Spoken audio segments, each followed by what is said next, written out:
বাঘের মতো হুঙ্কার ছাড়ে, কাউকে ভয় পায় না। আগে মার, তারপর ভাবে। আগুনের গোলা সাধারণ মানুষ নয়। আর ওর সব থেকে বড় প্লাস পয়েন্ট, ওর মাথা খুব গরম। টক টু হিম।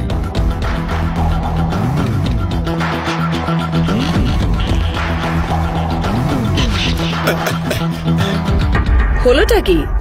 তোমার তো আচার আচরণই বদলে গেছে। আসলে কি, আমি মেয়েদের ভীষণ সম্মান করি।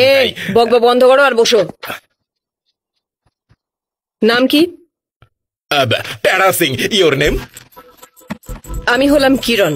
কোথা থেকে এসছো? আমি গ্রাম থেকে এসেছি। তোমার অ্যাড্রেস?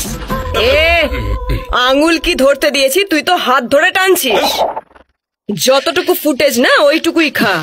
সিংহের কোনো অ্যাড্রেস হয় না, যখন যে জঙ্গলে থাকে সেটাই তার ঠিকানা। আমি যখন এলাকায় যাই সবাই পালিয়ে যায় ফটফট ফাটাফাট, কিন্তু তুমি যদি আমার জঙ্গলে আসতে চাও খোলা ইনভিটেশন দিয়ে রাখলাম। ওদিকে একটা নদী আছে, তুমি চাইলে ওখানে চানও করতে পারো, আমিও চলে আসবো। বেশি বকবক করিস না, যেটুকু জিজ্ঞাসা করছি তার উত্তর দে। চল, আবার তোকে আমি জিজ্ঞাসা করছি, বল তোর বাড়ি কোথায়? দেখুন ম্যাডাম, যদি আপনার আমার ব্যাপারে এত ইন্টারেস্ট থাকে তবে একটা কথা আপনি মনে রাখবেন, আপনি আমাকে বিয়ে করুন বা লিভিনে থাকুন, আমি আপনাকে কখনো ছেড়ে যাব না। আপনার স্যালারি দিয়ে সংসার চালিয়ে নেব। মনে হচ্ছে সোজা আঙুলে ঘি উঠবে না, অন্য পদ্ধতিও আছে? বুঝতে পারলাম না ম্যাডাম। ঠিক করে বল, না তো জেলে ঢুকিয়ে হেভি ধোলাই দেবো। যোগাসন নয়, লাভ আসন। ঠিক করে বল, তোর সাথে কার কার কানেকশন? আমার সব চেষ্টা চলে গেল। আমার জীবনে না কেউ ছিল, না এরপর কেউ আসবে। কেমন ছিল ডায়লগ? অতীব জঘন্য। আমার এই যাযাবর বোন তোমার হৃদয় থাকতে চায়। হ্যাঁ বলে দাও না। তিহার জেলে তোকে কেন পাঠানো হয়েছিল? আসামের চিফ মিনিস্টারের সঙ্গে আমার প্রবলেম ছিল। বিহারের সব থেকে বড় ডন আর তার ছেলেকে সুপারি দিয়েছিল আমাকে মারার জন্য। ছত্তিশগড়ে শুটার পাঠিয়েছিল, কিন্তু সে পারেনি। আমি কাশ্মীরে ল্যান্ড করলাম, গুন্ডা পাঠালো ওরা। কি হলো? 12 জনকে কাট কাট কাট কাট কাট। কিন্তু এখানে ভালো মানুষের সম্মান কোথায়? আমাকে নতুন অ্যাড্রেসে পাঠিয়ে দিল। ঠিকানা হলো Tihar jail, batch number 523, B block, cell number 42, and Charles Sobraj was my roommate. আমি তোমায় একটা কাজ দিতে চাই, করবে তো তুমি? না, করবো না।